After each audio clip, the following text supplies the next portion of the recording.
The radio crackled with static at 3:47 hours, somewhere in the mountains of eastern Afghanistan. Staff Sergeant Rico Valdez pressed his back against the cold stone, listening to the same transmission that had been looping for the past 6 minutes. Bravo 7, this is Overwatch. Negative on close air support. Repeat, negative on air cover. Weather's too thick, birds are grounded.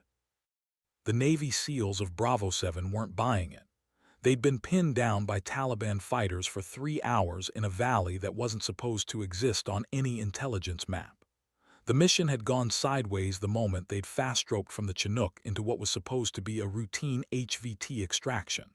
Instead, they'd walked into a hornet's nest of prepared positions, overlapping fields of fire, and enough ammunition to supply a small war. Lieutenant Commander Jake Morrison wiped blood from a shrapnel cut above his eye and keyed his radio again. Overwatch, Bravo 7. We've got wounded and we're running low on everything that matters. I don't care if you have to send a paper airplane with a firecracker taped to it. The response was the same bureaucratic monotone they'd been hearing all night. Bravo 7, stand by. Weather conditions remain. Morrison cut the transmission and looked at his remaining men. 8 operators spread across a defensive perimeter that was shrinking by the hour. The Taliban had stopped their human wave attacks around midnight, settling instead for a methodical squeeze play that would end the same way but with less dramatic flair. "Sir," whispered Petty Officer Martinez from behind a boulder, "movement, 3 o'clock, about 200 meters." Morrison shifted his night vision scope and saw them. At least 15 fighters moving through the rocks like they owned the place. Which, at this point, they basically did. The extraction zone was a click away across open ground that might as well have been the surface of the moon. That's when they heard it. Not the familiar thump of helicopter rotors or the distant rumble of a B-52.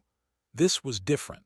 Lower, angrier, like a chainsaw being dragged across sheet metal. The sound seemed to come from everywhere and nowhere, echoing off the valley walls in a way that made even the Taliban fighters pause their advance. Morrison had heard that sound exactly once before, during a training exercise at Nellie's. He'd never forgotten it because his instructor had smiled when he'd asked what made that particular noise. "That, son, is the sound of someone's day getting significantly worse." The clouds were thick enough to hide a freight train, but something was up there. Something that didn't care about weather conditions or bureaucratic timelines. Something that had apparently decided 8 Navy SEALs were worth breaking a few rules for. Captain Elena Riot Vasquez had been airborne for 17 minutes, flying entirely on instruments through weather that would have grounded commercial aviation for a week. The A-10 Thunderbolt II responded to her inputs like an extension of her own nervous system, every vibration through the stick translating into precise adjustments that kept them exactly where they needed to be. Her weapons systems officer, Captain Marcus Diesel Thompson, hadn't stopped complaining since they'd launched from Bagram. "This is insane, Riot. We can't see 50 feet in any direction." Command specifically said. "Command specifically said a lot of things," Elena interrupted, her voice steady despite the turbulence that was throwing them around like a toy. "They also specifically said those SEALs down there were expendable. I have a different opinion on that subject." She'd been flying combat missions for 8 years, ever since the brass had finally admitted that maybe, just maybe, women could handle the stress of close air support. Elena had spent those 8 years proving them right in ways that made the old-timers uncomfortable. She flew like she had something to prove because she did. Every sortie was another data point in an argument that shouldn't have needed to be made. The A-10 wasn't pretty. It looked like someone had built an airplane around a cannon and forgotten to make it aerodynamic. But pretty didn't matter when you were carrying enough depleted uranium rounds to level a city block and had armor plating thick enough to stop small arms fire. Pretty definitely didn't matter when 8 Americans were counting on you to turn the tide of a fight they couldn't win alone. "I've got intermittent contact with the ground team," Diesel reported, adjusting his radio equipment. They're using an old frequency, might be their backup system.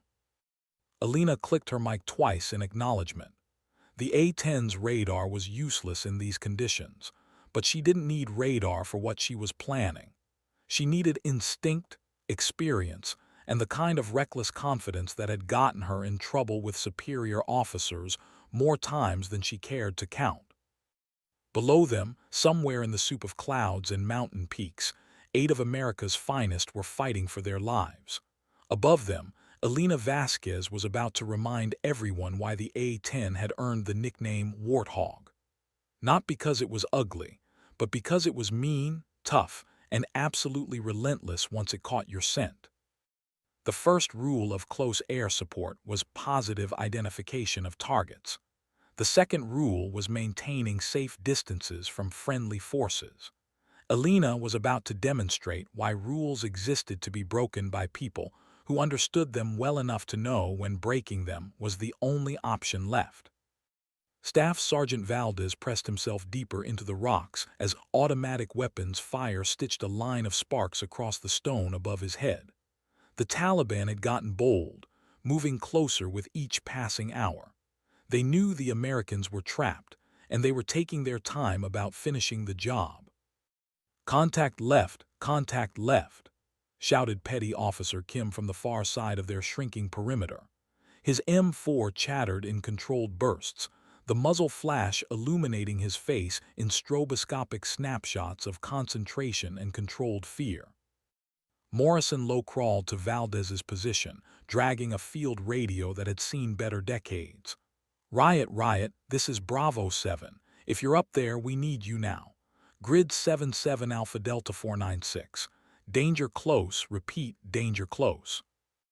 The response came back immediately, crisp and professional despite the static. Bravo 7, this is Riot. I see your party lights. Recommend you keep your heads down for the next 60 seconds. Valdez looked at Morrison with something approaching hope. Sir, who the hell is Riot? Morrison smiled for the first time in hours. Son, I have absolutely no idea, but I think we're about to find out. The sound came first. That distinctive howl of the GAU-8 Avenger cannon spinning up to firing speed. 7 barrels rotating at 4,000 rounds per minute, each round the size of a small beer bottle and designed to penetrate tank armor. The Taliban fighters in the rocks below heard it too, and some of them were smart enough to recognize what it meant. Alina had been flying by instruments and intuition, using the coordinates Morrison had provided and the rough terrain map she'd memorized during the flight. But now she could see something through the clouds. Muzzle flashes, tiny fireflies of light that marked where people were trying very hard to kill each other. She banked the A-10 into a shallow dive, feeling the aircraft respond to her inputs with mechanical precision. The targeting computer was struggling with the weather, but Alina didn't need a computer to tell her where the bad guys were.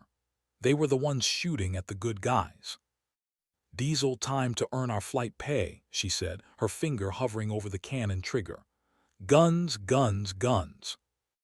The first burst lasted 3 seconds and sent 300 depleted uranium rounds screaming down into the valley at 3,400 feet per second. The sound was indescribable. Not just loud, but something that seemed to bypass the ears entirely and vibrate through bone and tissue. It was the sound of industrial-scale violence applied with surgical precision. The Taliban fighters who had been advancing on the SEAL position suddenly found themselves reconsidering their life choices. Those who were still capable of making choices, anyway. Alina pulled the A-10 into a climbing turn, already lining up for her second pass. Below her, she could hear Morrison on the radio, his voice carrying a mix of relief and professional admiration that made all the disciplinary hearings worth it. Riot Bravo 7, outstanding shooting, how copy? Copy all, Bravo 7, just getting warmed up. The second pass was even more precise than the first. Alina had spotted a heavy machine gun position that was still putting out effective fire, and she dealt with it the way the A-10 dealt with all problems, efficiently and with extreme prejudice. The 30 rounds didn't just silence the gun, they erased it from existence along with a significant portion of the rocky outcropping it had been mounted on. By the third pass, the Taliban fighters had decided that discretion was the better part of valor. The ones who could still move were moving away from the American position as quickly as the terrain would allow. The ones who couldn't move weren't going to be a problem for anyone anymore. Alina climbed back into the clouds, circling the valley while Diesel monitored the radio traffic. The weather was starting to clear, just enough to give her occasional glimpses of the ground below. The SEAL team was moving toward their extraction point, taking their wounded with them and leaving behind a battlefield that looked like someone had rearranged the landscape with high explosives. Bravo 7, this is Riot, Alina transmitted. Looks like you've got a clear path to your LZ. Anything else I can do for you gentlemen today? Morrison's response came back with a warmth that reminded Alina why she'd chosen this job in the first place. Riot, Bravo 7. That was some of the finest flying I've ever seen. Don't suppose you'd like to tell us who we owe the drinks to? Alina smiled inside her helmet, banking the A-10 toward home. Just another day at the office, Bravo 7. Riot out. But it wasn't just another day at the office, and everyone on that radio frequency knew it. Alina Vasquez had just flown a mission that would become legend in the tight-knit community of close air support pilots. She'd taken an aircraft into weather conditions that violated every safety protocol in the book, found 8 Americans in trouble, and extracted them from a situation that should have ended very differently. The flight back to Bagram was quiet, though running smooth and steady through clearing skis. Diesel had stopped complaining and started calculating ammunition expenditure reports. Alina focused on flying, but part of her mind was already composing the after-action report that would either end her career or launch it into the stratosphere. The thing about breaking rules was that it only worked if you succeeded spectacularly. Failure got you court-martialed. Success got you legends told in ready rooms for the next 50 years. Alina had always preferred the second option. As they approached Bagram's airspace, the tower controller's voice crackled over the radio with the kind of studied professionalism that barely concealed intense curiosity. Riot 11, Bagram Tower. You're cleared for immediate landing, runway 27. Be advised, Colonel Patterson wants to see you in his office immediately upon touchdown. Alina keyed her mic once in acknowledgement. Colonel Patterson was the kind of old-school Air Force officer who believed in following orders, respecting chain of command, and never, ever launching unauthorized close air support missions in weather that could kill you before the enemy got a chance. She was about to find out whether saving 8 Navy SEALs was worth the inevitable conversation about military discipline and the importance of following proper procedures. Alina suspected it was, but she'd find out soon enough. The A-10 touched down on Bagram's runway with the graceless efficiency that characterized everything about the aircraft. No style points, but it got the job done.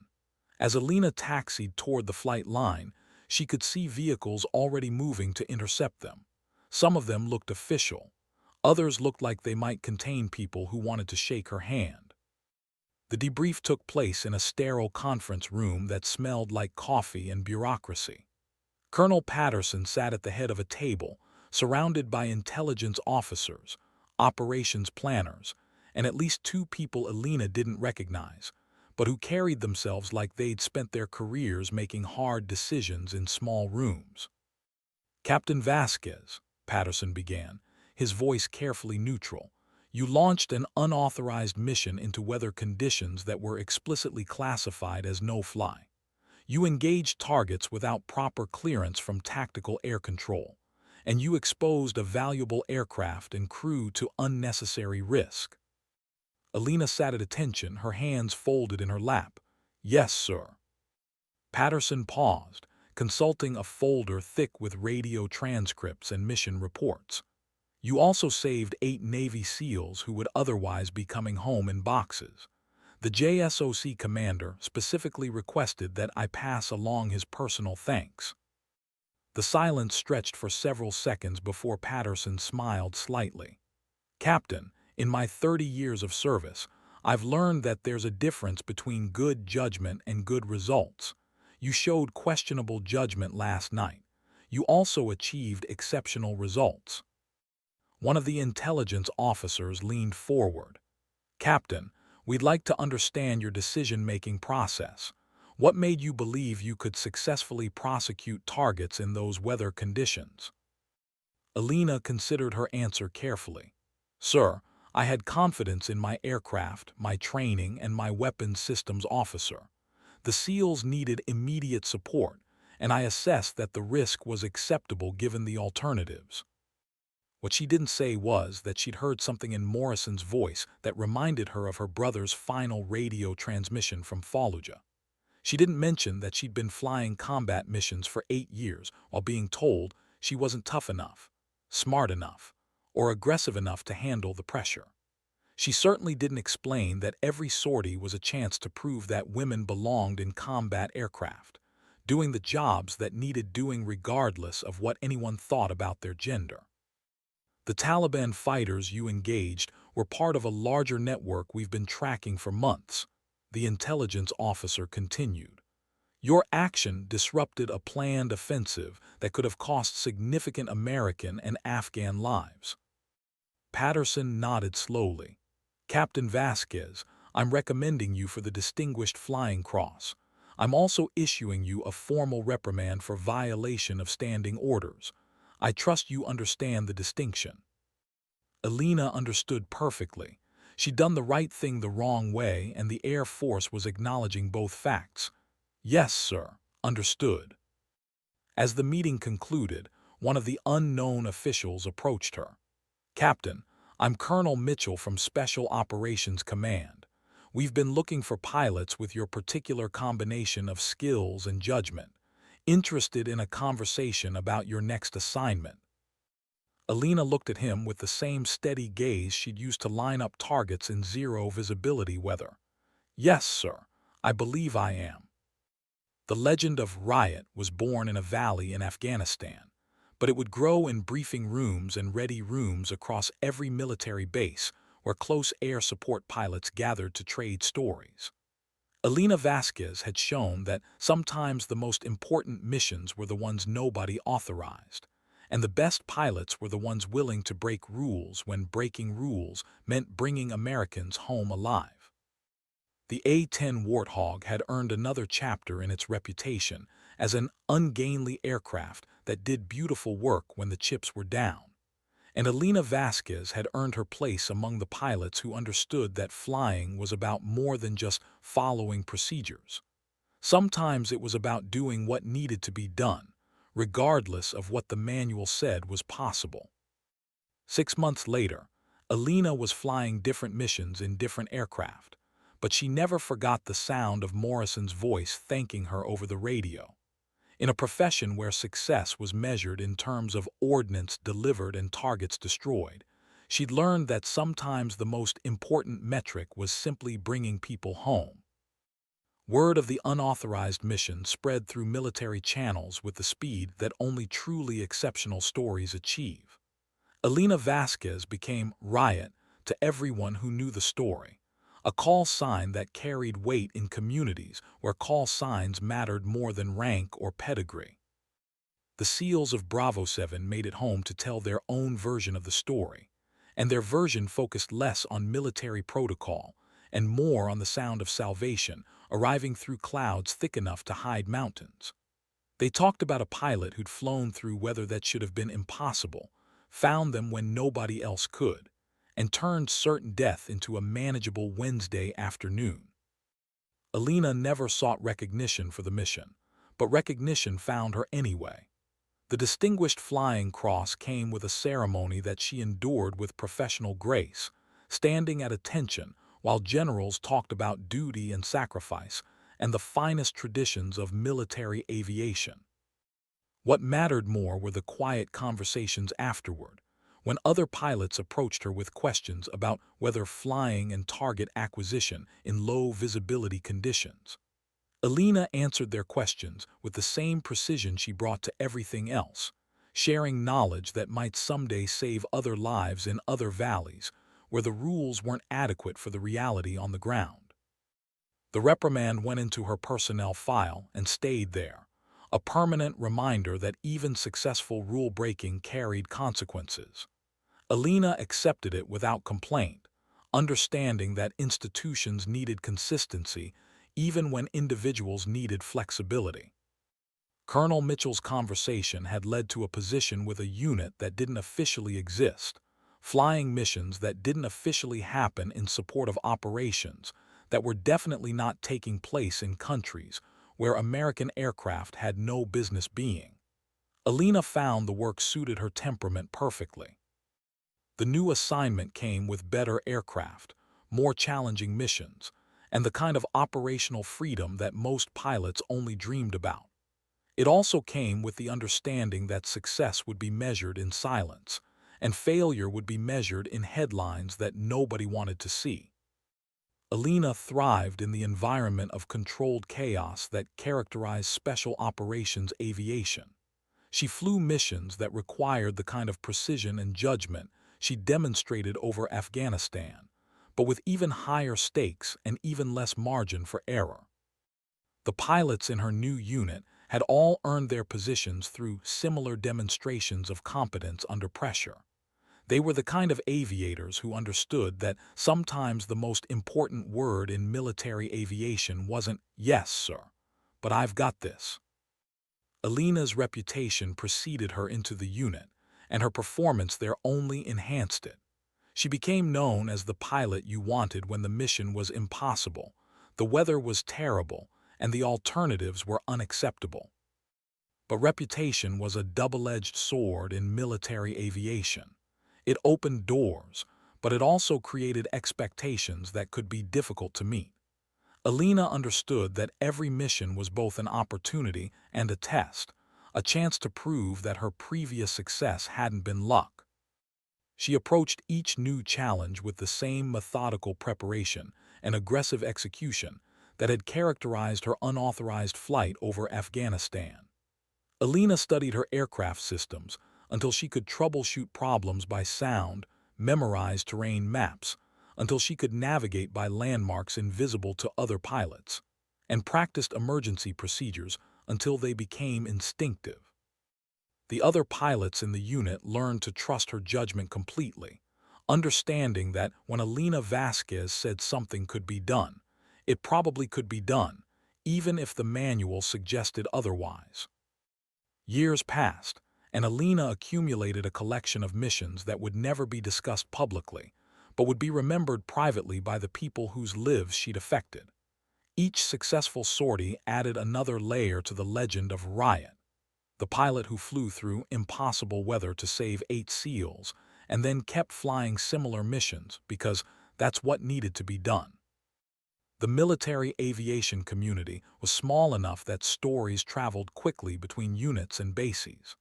Alina's name appeared in conversations about the finest pilots of her generation, mentioned alongside aviators whose exploits had become part of Air Force folklore.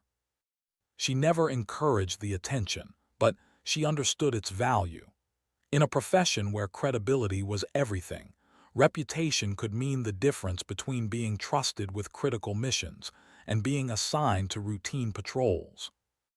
Alina used her growing influence to advocate for changes in training protocols and mission planning procedures. She pushed for more realistic weather training, better integration between air and ground forces, and greater operational flexibility for pilots in combat situations. Her recommendations carried weight because they came from someone who had demonstrated their validity under fire. When Alina Vasquez suggested that pilots needed better preparation for low-visibility operations, training commands listened and adjusted their curricula accordingly. The changes were implemented gradually, as military institutions always operated, but they were implemented nonetheless. future pilots would receive the kind of training that Alina had largely taught herself through necessity and experience. Alina's influence extended beyond technical training to questions of personnel policy and assignment protocols. She became an advocate for merit-based selection processes that focused on capability rather than traditional assumptions about who was suitable for combat roles. Her own career became evidence that exceptional performance was more important than conventional expectations. Alina had proven that gender was irrelevant when measured against competence, preparation, and the willingness to accept risk in service of mission accomplishment. The conversations about women in combat roles continued throughout the military, but they increasingly referenced Alina Vasquez as an example of what was possible when institutional barriers were removed and individual capability was allowed to determine assignments. Alina participated in these discussions when asked, but she preferred to let her performance speak for itself. She understood that every successful mission was a data point in a larger argument about military effectiveness and the importance of utilizing all available talent. The A-10 Warthog continued to serve in conflicts around the world, flown by pilots who understood that they were operating a weapon system designed for a specific type of warfare. Close air support required a unique combination of technical skill and tactical judgment, qualities that couldn't be taught in simulators but had to be developed through experience. Alina became an instructor pilot, passing her knowledge to the next generation of A-10 drivers. She taught them about weather flying and target acquisition, about radio procedures and ammunition management, but most importantly about the responsibility that came with carrying weapons capable of changing the outcome of ground battles. Her students learned technical skills quickly enough, but Alina emphasized the decision-making processes that separated competent pilots from exceptional ones. She taught them to think beyond the immediate tactical situation, to consider second and third-order effects of their actions. The unauthorized mission over Afghanistan became a case study in military education programs, analyzed for its lessons about leadership, risk assessment, and the balance between following orders and exercising initiative. Alina participated in these discussions when her schedule allowed, providing insights that could only come from someone who had lived the experience. She emphasized that the mission's success had depended on preparation that preceded the crisis by years. The technical skills, tactical knowledge, and judgment required to fly through zero visibility, weather, and engage targets with precision weren't developed overnight, but through consistent training and professional development. Alina also discussed the importance of understanding when rules existed to be followed and when they existed to be intelligently violated. Military effectiveness sometimes required individuals to make decisions that contradicted standing orders, but only when those individuals possessed the knowledge and experience to understand the full implications of their choices. The balance between institutional discipline and individual initiative was delicate, and Alina had learned to navigate it through careful study of military history and close observation of successful leaders. She taught her students to develop the same balance, understanding that their effectiveness as military aviators would depend on their ability to make correct decisions under pressure. The legend of Riot continued to grow, but Alina remained focused on the immediate requirements of her profession. Each day brought new missions, new challenges, and new opportunities to demonstrate that exceptional performance was more about preparation and mindset than natural talent. She flew aircraft that were more advanced than the A-10, equipped with systems that would have seemed magical to earlier generations of military aviators. But the fundamental requirements of the job remained unchanged.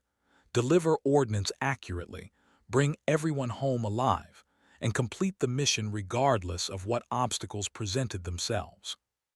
Alina understood that her career had become part of a larger story about military aviation and the evolution of combat roles. She accepted the responsibility that came with that recognition, using her platform to advocate for continued improvements in training, equipment, and operational procedures. But at the end of each day, when the mission reports were filed and the aircraft were secured, Alina remembered that everything she had accomplished traced back to a decision made in bad weather over Afghanistan.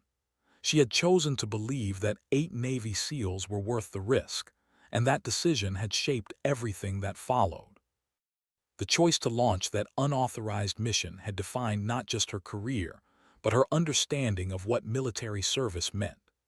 Alina had learned that sometimes the most important decisions were made not in briefing rooms or planning sessions, but in the cockpit of an aircraft flying through weather that should have been impossible, guided by nothing more than coordinates on a map, and the knowledge that people were counting on her to do the impossible. Years later, when young pilots asked Alina about the most important lesson she had learned in her career, she always gave the same answer. Technical competence was essential, but it was meaningless without the moral courage to use it when it mattered most.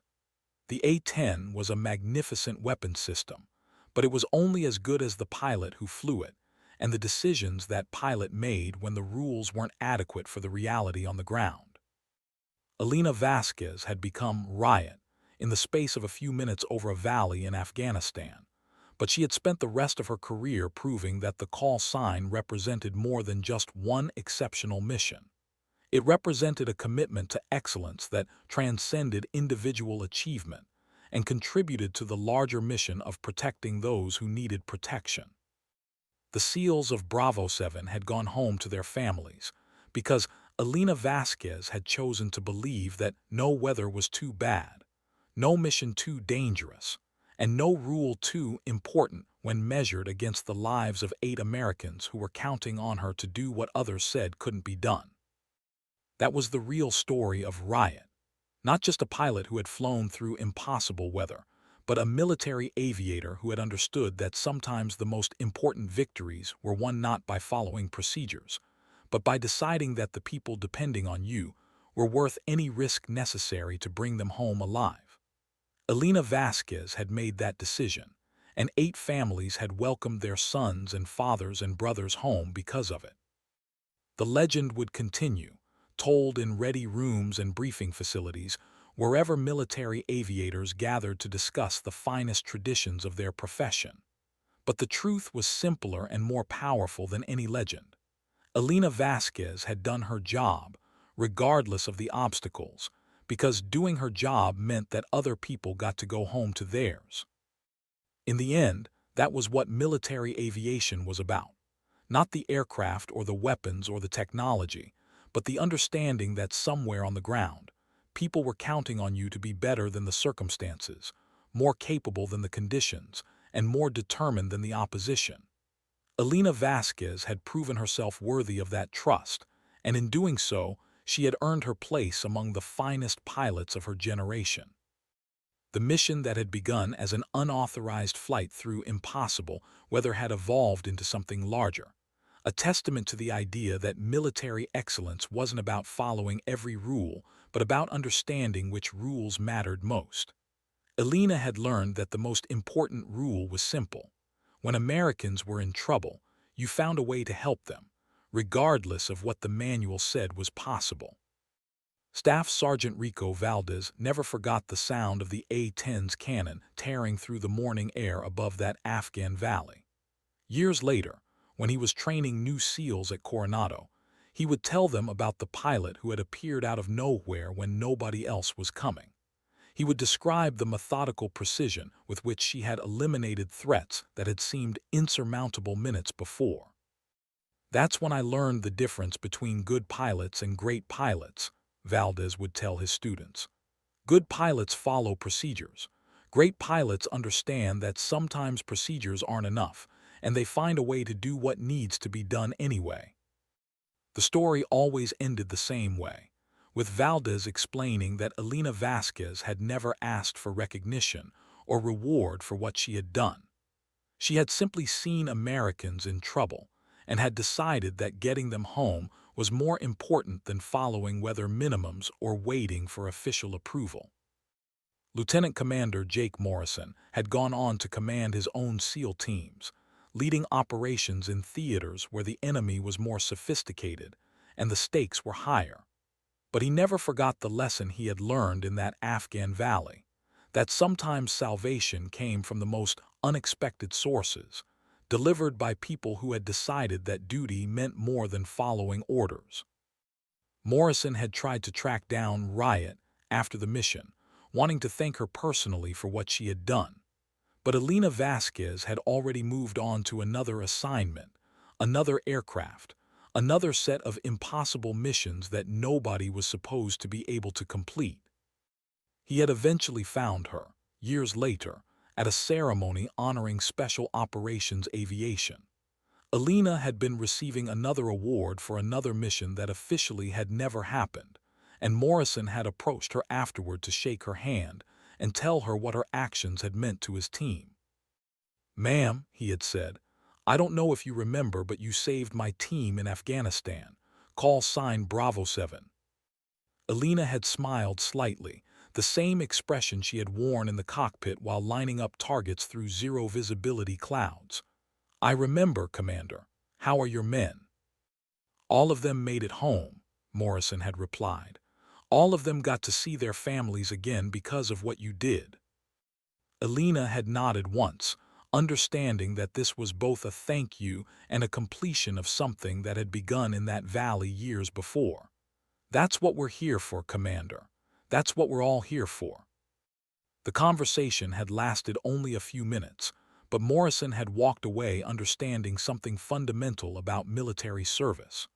Elena Vasquez had not flown that unauthorized mission for glory or recognition or career advancement.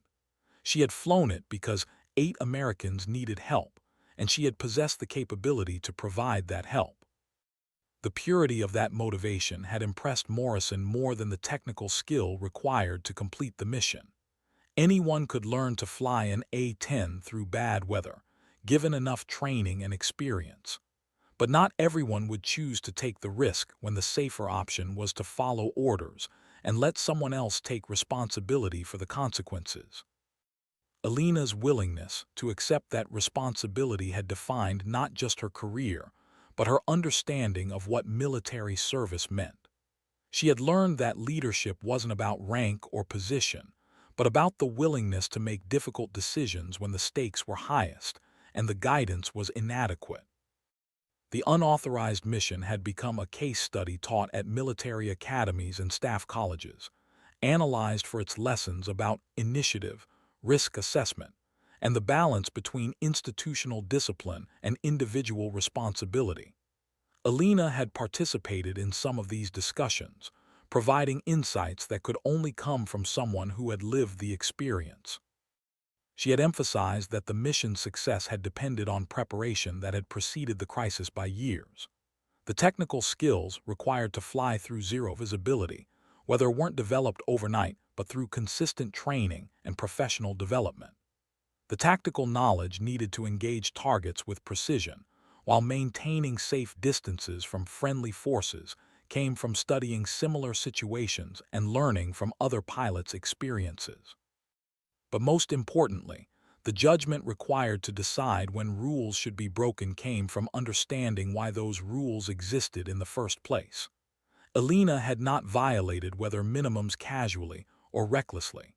She had assessed the risk carefully and had concluded that the potential consequences of action were preferable to the certain consequences of inaction.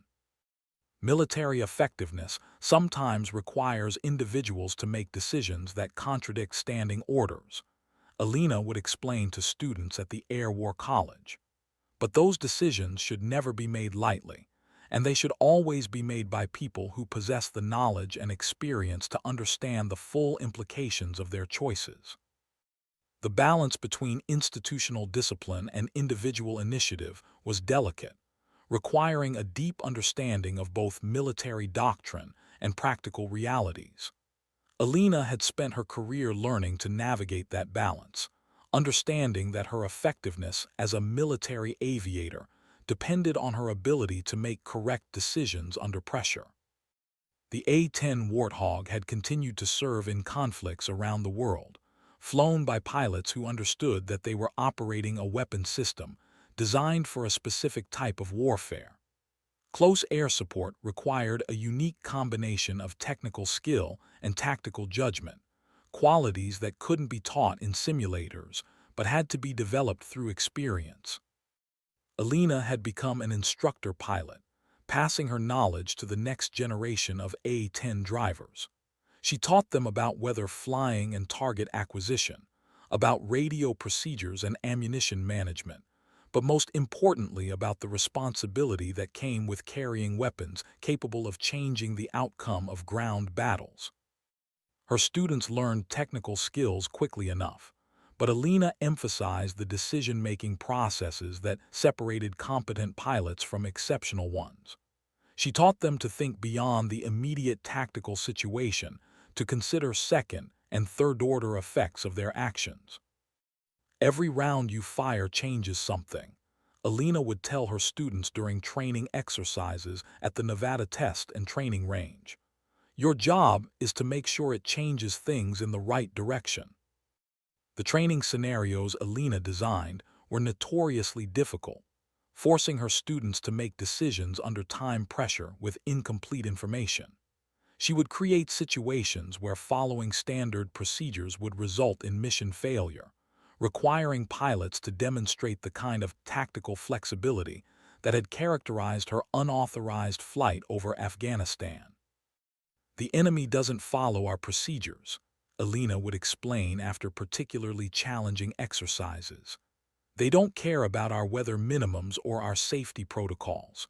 Your job is to complete the mission and bring everyone home alive, regardless of what obstacles they put in your way. The philosophy had produced a generation of A-10 pilots who were known for their aggressiveness and tactical creativity.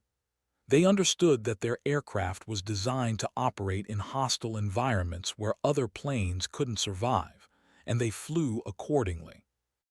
Alina's influence extended beyond her immediate students to affect tactical doctrine and training procedures throughout the Air Force.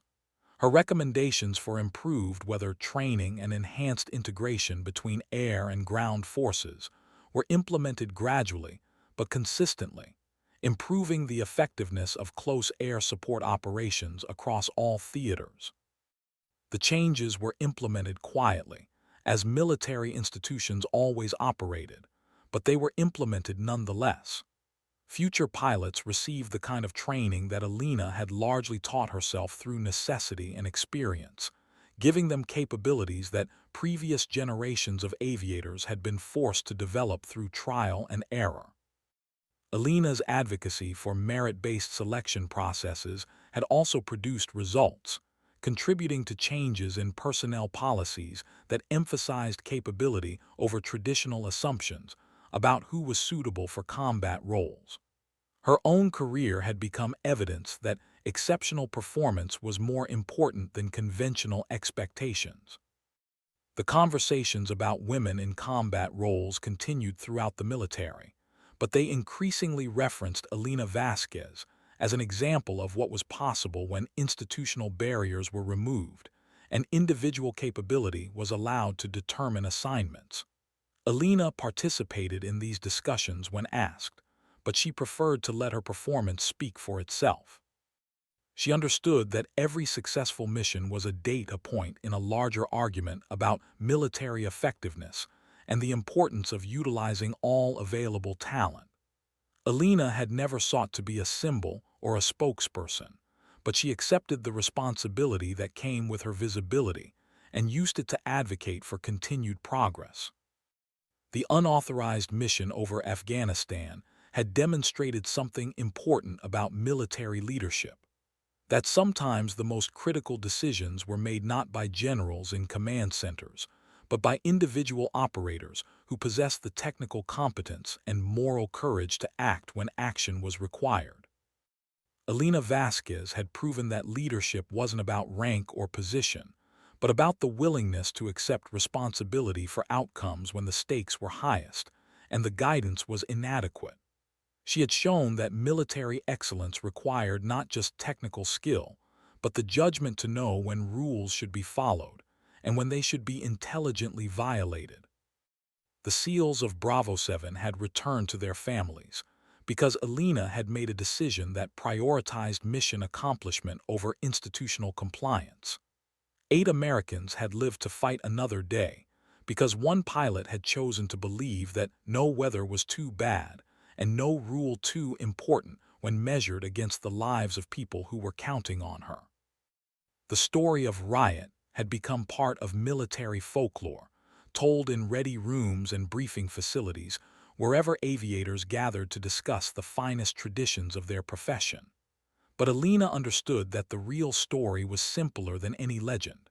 She had done her job, regardless of the obstacles, because doing her job meant that other people got to go home to theirs.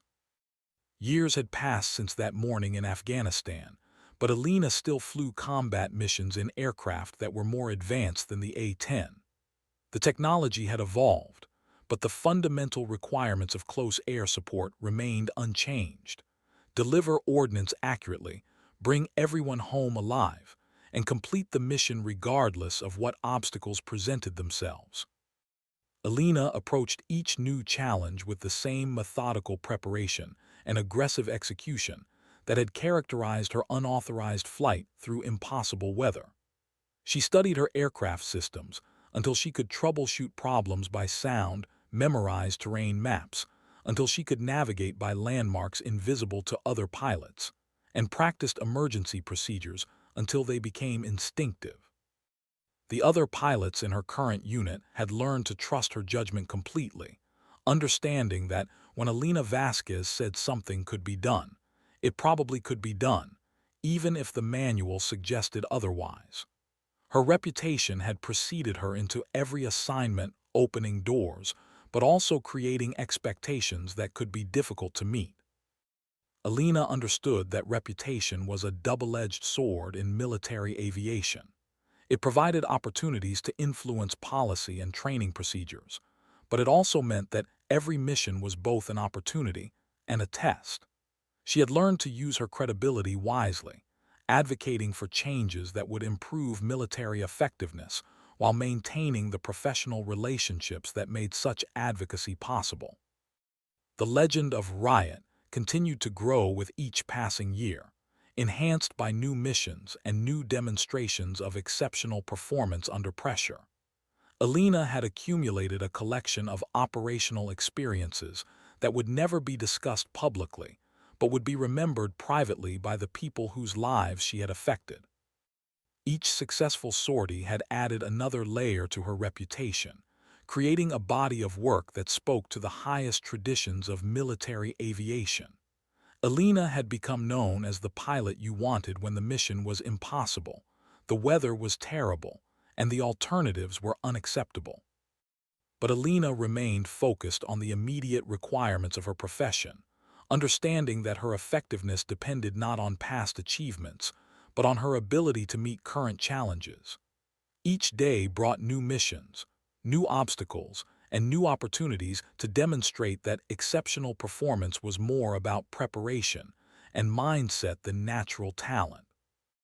The unauthorized mission over Afghanistan had been the defining moment of Alina's career, but it had also been the foundation for everything that followed.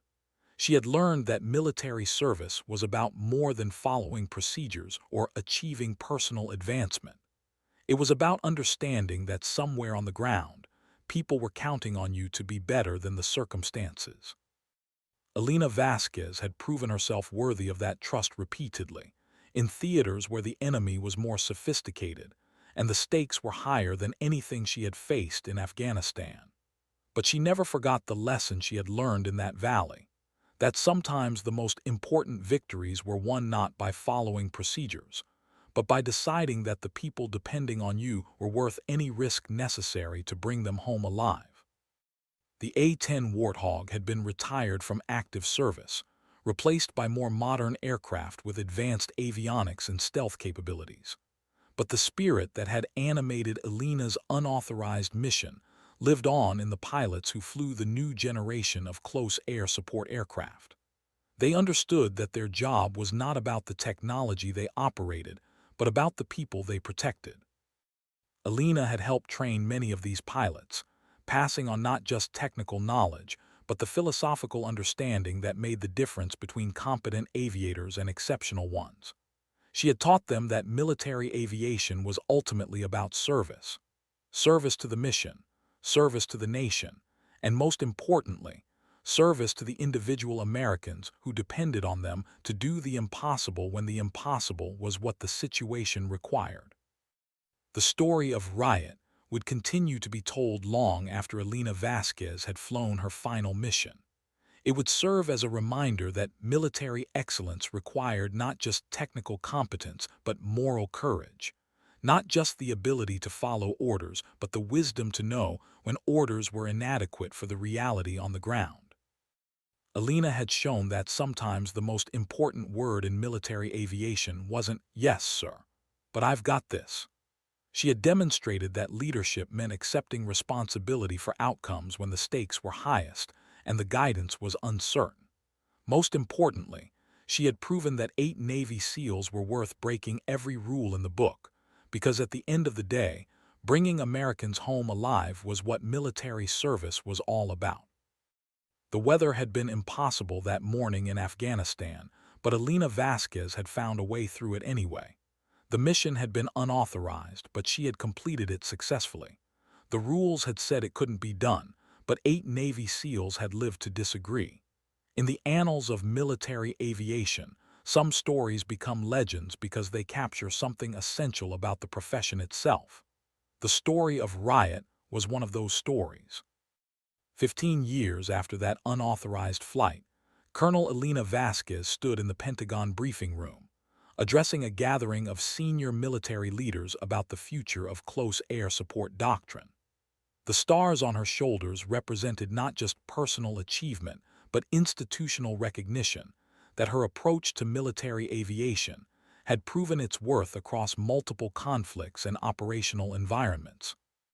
The technology continues to evolve, Alina was saying, clicking through slides that showed the latest developments in precision-guided munitions and targeting systems. But the fundamental requirement remains unchanged.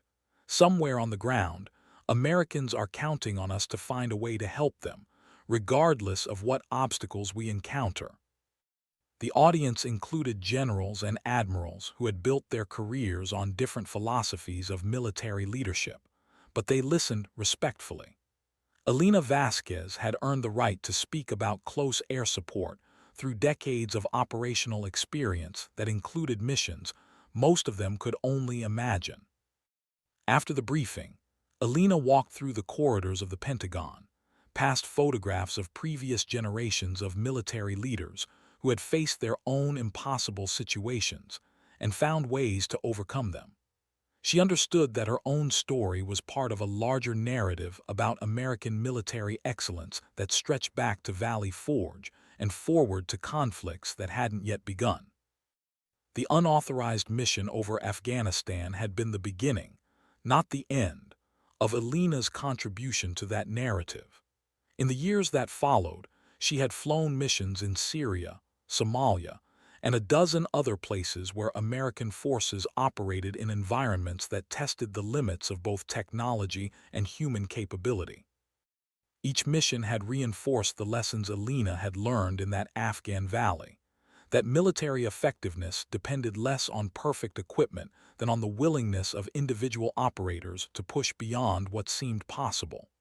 She had applied those lessons as a pilot, an instructor, a commander, and finally as a senior leader responsible for shaping doctrine that would guide future generations of military aviators. The path from unauthorized A-10 pilot to Pentagon colonel had not been straightforward. Alina had faced questions about her judgment, her adherence to regulations, and her suitability for increasing levels of responsibility. But her performance had consistently answered those questions in ways that even skeptical supervisors found impossible to ignore. She had commanded squadrons that achieved exceptional readiness rates and mission success percentages. She had developed training programs that produced pilots capable of operating effectively in environments where previous generations would have been ineffective. Most importantly, she had demonstrated that the aggressive decision-making that had characterized her unauthorized flight was not recklessness, but a calculated approach to risk management that could be taught and replicated. Alina's office in the Pentagon overlooked the Potomac River, providing a view that reminded her daily of the broader context within which military decisions were made. The river flowed past monuments to previous generations of Americans who had served their country in different wars under different circumstances, but with the same fundamental commitment to protecting those who could not protect themselves. The walls of Alina's office were decorated not with awards or commendations, but with photographs of the aircraft she had flown and the people she had served with. The images told the story of a career that had spanned multiple conflicts and technological generations, but they all reflected the same underlying theme. Military aviation was about people, not machines. A photograph of an A-10 Warthog occupied a prominent position on Alina's desk, serving as a daily reminder of where her understanding of military leadership had been forged.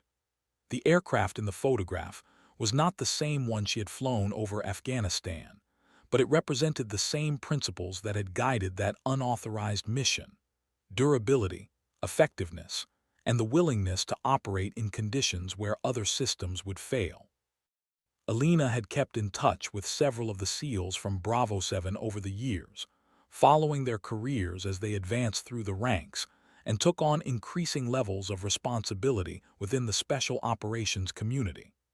Their continued success served as validation that the risk she had taken to extract them from that Afghan valley had been worth the potential consequences to her own career.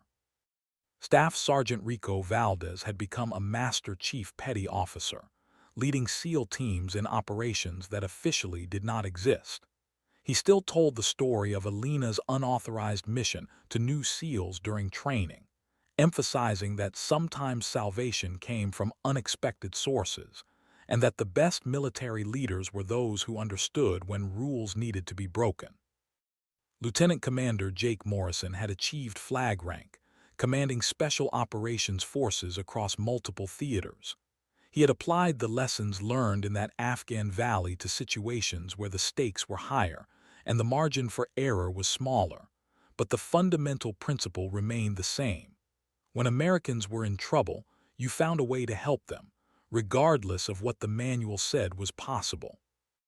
The other members of Bravo 7 had scattered across the military and civilian sectors, but they all carried with them the memory of a morning when an unauthorized A-10 had appeared through impossible weather to save their lives. For each of them, Alina Vasquez represented something essential about American military capability: the understanding that technology and doctrine were useful only when employed by people willing to accept personal risk for the sake of mission accomplishment. Alina's influence on military aviation doctrine had been substantial but largely invisible to outside observers. She had contributed to changes in training protocols that better prepared pilots for operations in degraded weather conditions. She had advocated for modifications to rules of engagement that provided greater flexibility for close air support missions in complex urban environments. Most importantly, Alina had helped develop selection and evaluation criteria that identified pilots with the kind of tactical judgment that could not be taught in flight school, but had to be developed through experience and refined through practice. The Air Force had learned to recognize and nurture the qualities that made the difference between competent aviators and exceptional ones. The unauthorized mission over Afghanistan had become required reading at the Air War College, studied alongside historical examples of military leadership under pressure. Students analyzed Alina's decision-making process, examining the factors that had influenced her choice to violate standing orders and the techniques she had used to successfully complete an impossible mission. The case study emphasized that Alina's success had not been the result of luck or natural talent, but of preparation that had preceded the crisis by years. Her technical proficiency with the A-10 systems had enabled her to fly through weather that would have defeated less experienced pilots. Her understanding of close air support tactics had allowed her to engage targets with precision while maintaining safe distances from friendly forces. But most importantly, her moral courage had enabled her to accept responsibility for outcomes when institutional guidance was inadequate for the reality on the ground. Alina had demonstrated that military leadership sometimes required individuals to make decisions that contradicted standing orders, but only when those individuals possessed the knowledge and experience to understand the full implications of their choices. The balance between institutional discipline and individual initiative remained one of the most challenging aspects of military leadership, requiring officers to navigate competing demands that could not always be reconciled through reference to regulations or doctrine. Alina had learned to manage that balance through careful study of military history and close observation of successful leaders who had faced similar challenges. She had applied those lessons not just as a pilot, but as a commander responsible for developing other leaders who would face their own impossible situations. Alina understood that her most important contribution to military effectiveness might not be her own operational achievements, but her ability to identify and develop the next generation of leaders who would carry forward the principles she had learned. The pilots who had trained under Alina's supervision now flew missions in aircraft more advanced than anything she had operated, but they approached their responsibilities with the same philosophical understanding that had guided her unauthorized flight over Afghanistan. They understood that military aviation was ultimately about service. Service to the mission, service to the nation, and most importantly, service to the individual Americans who depended on them to do the impossible when the impossible was what the situation required. Alina's legacy was visible in the performance metrics of units that had been influenced by her training methods and leadership philosophy. Squadrons that had adopted her approach to risk assessment and tactical decision-making consistently achieved higher mission success rates and lower casualty figures than units that relied solely on conventional procedures. The improvements were incremental but significant, representing the accumulated effect of thousands of individual decisions made by pilots who had internalized Alina's understanding of when rules should be followed and when they should be intelligently violated. Each successful mission validated the principles that had guided her unauthorized flight through impossible weather to save 8 Navy SEALs. The A-10 Warthog had been officially retired from active service, replaced by more modern aircraft with stealth capabilities and advanced avionics systems. But the spirit that had animated Alina's unauthorized mission lived on in the pilots who flew the new generation of close air support platforms, understanding that their job was not about the technology they operated, but about the people they protected. Alina had participated in the retirement ceremony for the A-10, delivering remarks that focused not on the aircraft's technical specifications, but on the philosophy that had made it effective. The Warthog had succeeded not because it was the most advanced fighter in the inventory, but because it had been designed around a simple principle.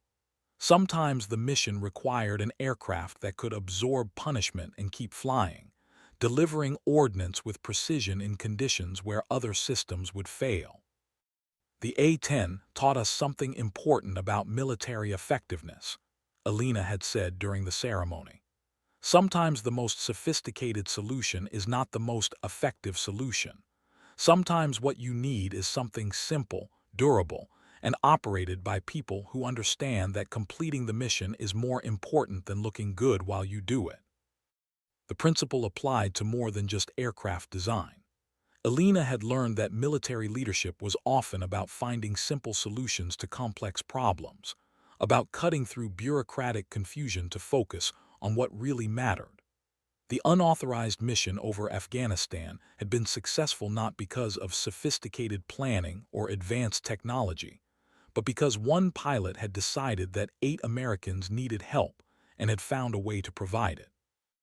Years of subsequent experience had only reinforced Alina's understanding that military effectiveness depended less on perfect procedures than on the willingness of individual operators to accept responsibility for outcomes when institutional guidance was inadequate.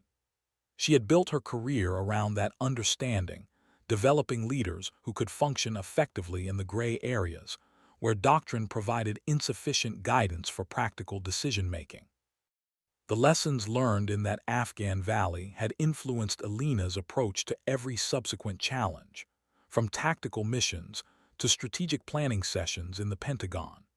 She had learned to identify the essential elements of complex situations, to focus on what could be controlled rather than what could not, and to make decisions based on available information rather than waiting for perfect clarity that might never come. Those same principles had guided Alina's contributions to military doctrine and training procedures that would influence American military effectiveness for decades to come. She had helped create institutional knowledge that would enable future leaders to recognize and respond to situations where conventional approaches were insufficient for the reality on the ground. The unauthorized mission had been the beginning of Alina's education in military leadership, not the end. Everything that followed had built upon the foundation established in those few minutes over Afghanistan, when she had decided that 8 Navy SEALs were worth whatever risk was necessary to bring them home alive. Alina Vasquez had become Riot in that moment, but she had spent the rest of her career proving that the call sign represented more than just one exceptional mission.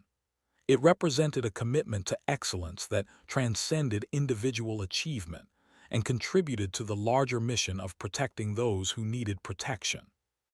The legend would continue long after Alina had flown her final mission, serving as a reminder that military excellence required not just technical competence but moral courage, not just the ability to follow orders but the wisdom to know when orders were inadequate for the demands of the situation. But for Alina, the real measure of success was simpler than any legend. 8 Navy SEALs had made it home to their families because she had chosen to believe that no weather was too bad, no mission too dangerous, and no rule too important when measured against the lives of Americans who were counting on her to do what others said couldn't be done.